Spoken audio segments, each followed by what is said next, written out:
กราบทักทายสบายดีเด้อสวัสดีเอฟซีที่น่ารักทุกท่านวันนี้ก็มาพบพอกับน้องสาวราวเหนืออีกเซนเก่าเซนเคยเด้อซึ่งวันนี้น้องสาก็มีเรื่องราวข่าวสารที่น่าสนใจ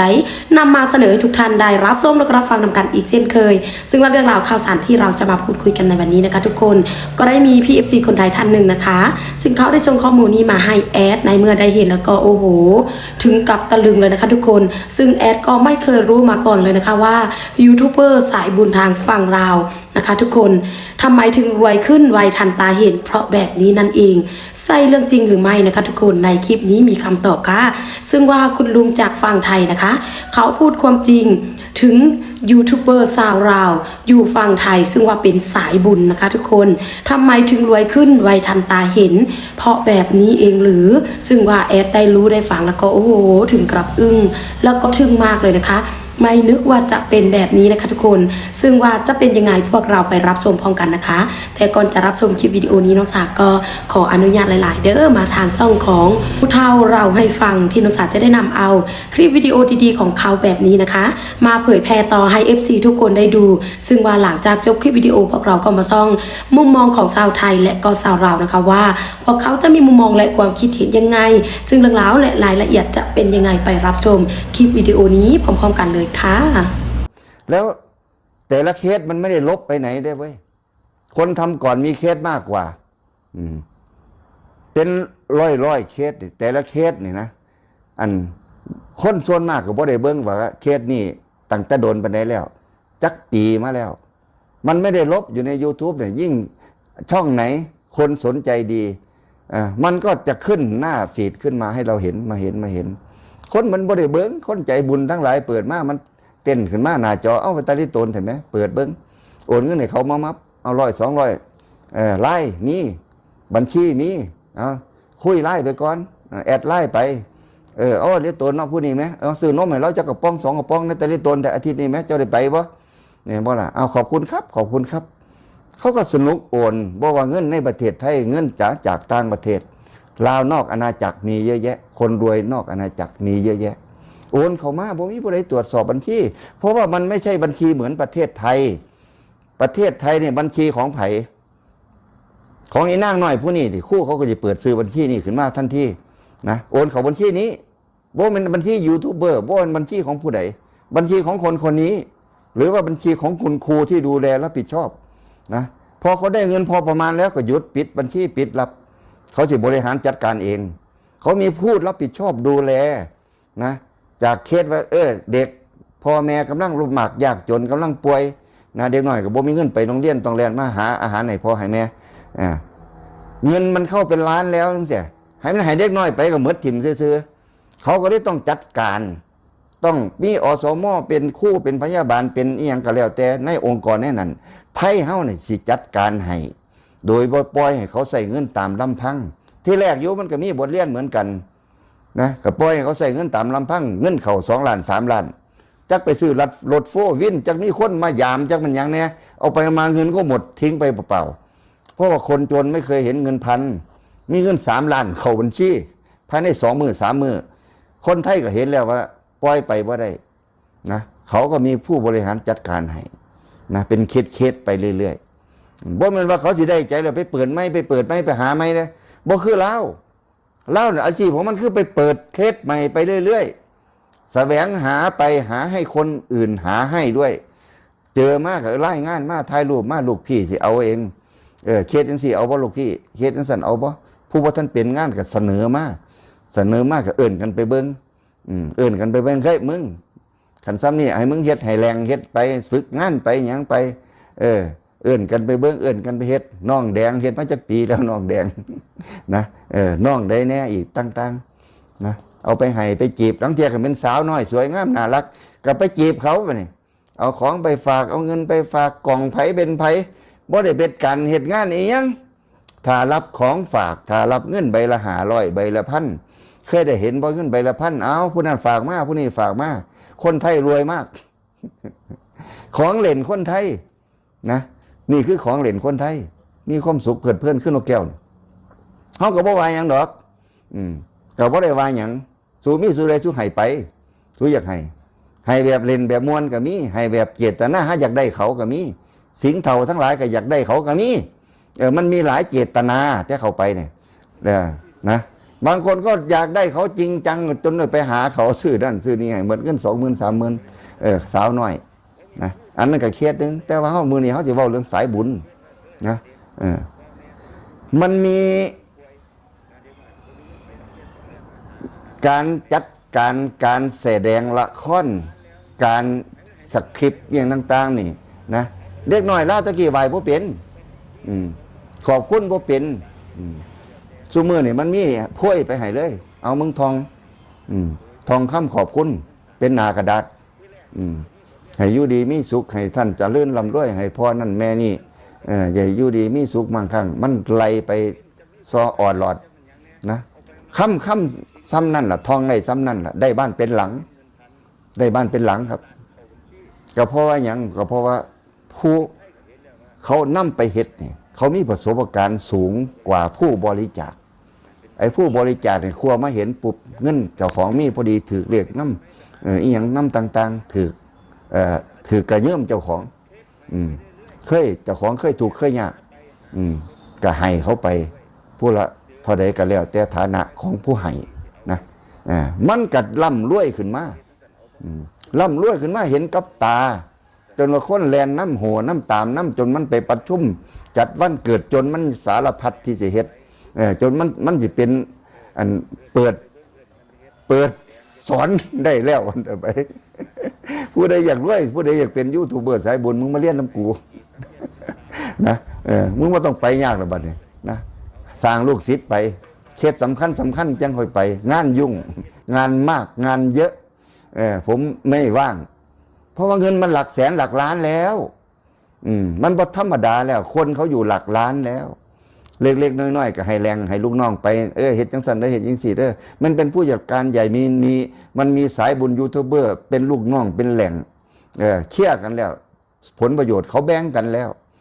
เท่าใดคุณกูปล่อยผู้นี้ให้มึงเฮ็ดต่อนี่เท่าใดเงินเข้าบัญชีใดก็ว่าไปเข้าบัญชีมึงก็ได้เข้าบัญชีกูก็ได้นะนั่นก็คือเขาจัดการการบริหารเงินบ่มีผู้ใดตรวจสอบเสียได้หลายปัญหาเรื่องของเขาจนมีการเถียงกันจนผิดกันจนคนโอนไปอยากให้เขาสร้างบ้านแล้วเป็นเรื่องใหญ่เรื่องโตเงินเข้าไปคือหลายร้อยหลายพันหลายหมื่นแล้วบ้านคือบ่ไปใส่มาใส่สายบุญเฮ็ดหยังโยนก็เถียงกันไปน้ำสอนน้ำจี้เขานะจนว่าผู้หนึ่งรับบริจาคอันผู้หนึ่งบ่เกี่ยวกับไปแจ้งผู้อื่นให้มาเบิ่งสายนี่ดูสายนี่มันเป็นยังไงมันคือบ่เวิร์กนะสายบุญก็อยากเห็นผลงานเจ้าของตามจริงแล้วเนี่ยนะเขาก็มีปล่อยให้กันอิสระเขาก็เป็นแหล่งกันก็มีนะขันเคสใดสร้างปัญหาหรือว่าเขาอยากเน้นจังไหนนะเขาก็ตามประสบการณ์ลูกพี่ก็จะคอยสอนคอยเคี่ยไปนะมันรวยขึ้นทุกคนแหละมันรวยขึ้นทุกคนแล้วเงินส่วนแบ่งที่เขาจะจัดการแบ่งเนี่ยนะคันโดยตามเหมาะสมเขาจะอาจจะมีเรตติ้งไว้ครึ่งนึงมึงอย่าเกินนั่นเด้อยังก็ว่าไปก็คอยว่าเจ้าของได้เคสดีเพราะถือเลขคือเคสดีเคสลำบากยากจนอยู่ท้องไร่ท้องนาลูกตาเป็นหอบทั้งไข่ทั้งป่วยไปโรงพยาบาลซอยกันยังกันมาโรงมาเสียงกลับบ้านบ่ได้ต้องเดี๋ยวไปส่งกลางค่ำกลางคืนยูทูบเบอร์ต้องได้นอนกลางทางรถติดสารพัดความยากสายบุญก็เสริมเข้าไปเอาซอยหายเสริมเอาบ่ต้องห่วงป๋าเป็นแบกป้าอาเป็นแบกสยางพระหลวงพ่อเป็นแบกสยางบ่ต้องห่วงไปเฮ็ดให้สำเร็จเฮ็ดบ้านให้แล้วเด้อรังนี่ติตาหักตะเลตนสร้างบ้านให้ได้เท่าใดแล้วเอาก่อพื้นตั้งเสาเอามุ้งหลังคาแล้วยังขาดเงินเท่านั้นเท่านี้เงินแอมฝาพระท่านมีเงินท่าสีพระท่านมีเงินปูกระเบื้องพระท่านพ่อเงินเฮ็ดส้วมเฮ็ดห้องน้ำโถส้วมพระท่านมีผู้ใดสิบริจาคผู้บริจาคก็รวยมากกูบอกเลยว่าสูเนี่ยรวยมากเขาต้มเขาโกงเขายังจังใดเจ้าว่าจักดอกอยู่นอกจอเขานะมันเห็นเขาแท้อยู่ในจอเขาตกลงกันไว้เบิดแล้วเงินเนี่ยก็บ่มีผู้ใดจะมาตรวจมาสอบสิพ่อใส่พ่อใจนี่เจ้าโอนไป2,000ผู้อื่นโอนมาอีกมันมีจะคนอื่นโอนเขาบอกเจ้าบ่เจ้าโอน2,000ผู้อื่นโอน3,000โอนเงินเป็นแสนเขาใส่จักพัน เขาก็ต้องสร้างให้เห็นเหมือนกันเพราะว่างานใหม่เขาก็จะได้เฮ็ดต่อไปเขาก็เลี้ยงไว้แต่เงินส่วนเกินมันมากกว่าเงินที่เขาไปลงทุนให้คนของพวกนี้นะเงินมันไหลไปอย่างรุนแรงเจ้าเบิ้งตัวอย่างในประเทศไทยเลยได้เป็นล้านนะแล้วเขาไปสร้างบ้านสร้างเฮือนซื้อตู้เย็นซื้อโทรศัพท์มือถือให้เด็กน้อยคนเล่านะโดยที่ว่าบ่ได้เรียนหนังสือหนังหาบ่ได้มีต้นทุนโทรศัพท์มีแต่ความน่ารักน่าสงสารช็อตสั่นๆเล็กๆแล้วก็ได้รับการบริจาคมันเป็นนกแก้วหรือมันเป็นอย่างนะที่คนไทยไปบริจาคทิมให้เขาได้จนเขาหยาดกันมาลงมาเสียงเคสใดเป็นเคสใดต้องไปเฝ้าจักผู้ใดไปแน่แต่ละเคสเนี่ยนะไปเฝ้าเงินโอนเขาสายใดก็ได้นะจนเขาจำว่าได้แล้วว่าสายมันซื้อไว้อย่างแน่สมือนี่แต่ละคน3 ปีที่แล้วเขาเบิ้งเขาสนใจอยู่นะไผเป็นไผเบาเตียงท่องกับลุงอย่างแน่ไล่กันไปนะสายอื่นอีกสายผู้สาวก็มีสายผู้ยิ่งไปเฮ็ดเริ่มต้นขี่มอเตอร์ไซค์ห้างนะต่อมาก็ขี่รถยนต์รถเก๋งภายในปีเดียวนะยูทูบเบอร์เฮ็ดให้ได้เงินสายเงินยูทูบแล้วพ่อเงินบริจาคไหลเข้าอีกมันไม่จบเป็นนะธรรมดายูทูบเบอร์งาน YouTube เราไปถ่ายนี่เราถ่ายออกอากาศเนี่ยเอาปีเดียวมันก็หมดอายุเงินเขาบ่ให้แล้วยูทูบเกินปีเนี่ยแต่ว่าของเราเคสของเราเนี่ยกี่ปีมันก็ยังได้เงินอยู่เงินบริจาคเงิน YouTube บ่ได้แล้ววิวนี่บ่ได้น้ำวิวแต่เขาได้น้ำตัวความน่าสงสารคนบริจาคเข้าไปในบัญชีเขามันยังได้กินอยู่นะกี่ปี3 ปี5 ปีมันยังได้กินอยู่พอคนไปเปิดเบิ้งมันเขาก็เห็นกันนี้นะเพราะฉะนั้นมันหมดอายุว่าเป็นนะมันหมดอายุว่าเป็นมันได้เงินมันมีบัญชีเขาจนเขาจำว่าได้ว่าเงินบัญชีนี่ผู้ใดต้องไปเลื่อนเบิ้งว่าไอ้เคสนี่มันผู้ใดเฮ็ดไว้ตะหึงปาดมาได้เงินน้ำกระดอกกระเดียแท้นะนั่นก็คือความเป็นเงินไหลเขาก็คือนี่แหละคนใจบุญโดยบ่เบิ่งตามาตาเลี้ยว่ามันเป็นความสดความใหม่ความจริงความลึกเดี๋ยวนี้มันเป็นการสร้างฉากสร้างภาพตกแต่งอะไรมันหนาขึ้นเรื่อยๆหลายขึ้นเรื่อยๆคืออย่างเขาฉายหนังเห็นว่าเขาเอาเบื้องหลังการถ่ายทำมาให้ดูของจีนที่ว่าขึ้นอยู่ในช็อตซูมือนี่เขาเห็นเบื้องว่า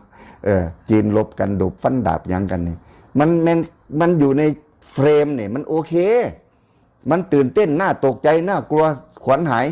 แต่ว่าอยู่นอกเฟรมเขาแล้วเนี่ยมันตลกมันเป็นตะหยักหัว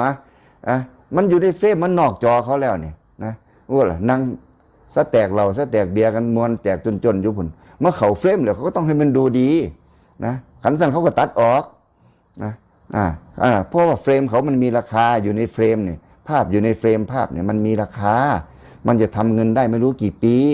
นะนั่นก็คือการทายทำเจ้าบริจ้างเบิ้งดอกครับแต่ว่าเจ้าอินเข้าไปเจ้าก็ไปเสียเงินให้เขาโดยใช่เหตุนะก็จะบอกให้ใจบุญของไทยเนี่ยมันก็สูญเสียเงินไปกับเงินจำนวนนี้เขาสร้างภาพขึ้นมาหลอกเพราะว่าคนไทยมันหูภาษาเดียวกันกับลาวคันจีนเฮ็ดคันพม่าเฮ็ดมันจะได้เงินบ่ล่ะมันบอกว่ารู้เรื่องกันมันก็ผ่านไปซื่อมันบ่นั่นนอกจากว่ามึงจะเป็นหนังเป็นละครที่ว่าเป็นละครใบมันสร้างยากได้ละครใบเสียคนเข้าใจแต่ว่าคนเล่ามันบ่ใบคนเล่ามันก็เว้าเล่าให้คนไทยคนอีสานฟังมันก็เป็นทีเข้าใจคนต่างชาติต่างบ้านต่างเมืองอีกเข้าใจสงสารสมเพชเวทนาบริจาคเบิดบ่เป็นนะนั่นแหละกรุณายับยั้งชั่งใจดูไปเรื่อยๆนะพวกคนไปเถียงกันว่ามันอมเงินยังสั่นยังสิเจ้าบ่ต้องไปเถียงกันดอกจักสาวบุญจักสาวเบ้าเตียงนะออกมานั่นกันว่าบ่เกี่ยวผู้ทั้งคนกับบ่เกี่ยวจักเขาเฮ็ดหยังกันเงินผู้ใดก็รับผิดชอบเอาเด้อนะผู้บริจาคไปก็จะเห็นผลงานเจ้าของนั่นล่ะความจริงแล้วมันเงินมันไปสะพัดอยู่ในบัญชีเขาสิเฮ็ดหน่อยเฮ็ดหลายมันก็เรื่องของเขาพอเจ้าเฮ็ดไปแล้วมันบ่มีผู้ใดไปบังคับควบคุมนะมันขึ้นอยู่กับตัวเขาเองเขาก็ร่ำรวยขึ้นมาเจ้ากับบ่ต้องไปโอโถอาถังน้ เขาก็ร่ำรวยขึ้นมาจากการไปทำงานนั่นคือการไปทำงานของเขานะคนบริจาคมอบให้มันก็เป็นความบริสุทธิ์ใจเขาก็ได้ไปโดยบริสุทธิ์เขาไม่ได้บังคับเพราะว่าเขาสั่งความอินเข้าไปมันเป็นอินเข้าไปในจิตใจเจ้าก็กดเงินให้เขามันก็คอนเซนเตอร์มันก็คอนเซนเตอร์อีกสายหนึ่งนั่นแหละนะแต่ว่าเขาต้มเขาตัวหรือไม่มันพิสูจน์บ่ได้มันก็มีความจริงมันก็มีความไม่จริงอยู่ในเรื่องเดียวกันมันก็เป็นละครที่เจ้าน้ำตาไหลย้อนได้เสียเงินให้ตอนหลังตอนเบิ้งไม่ได้เสียแต่ว่าซึ่งพ่อใจแล้วก็ได้เสียเจ้าโอนไปเองเขาบ่ได้ว่าอย่างเขาบ่ได้บังคับเรื่องนี้นะสิไปโทษเขาก็บ่ได้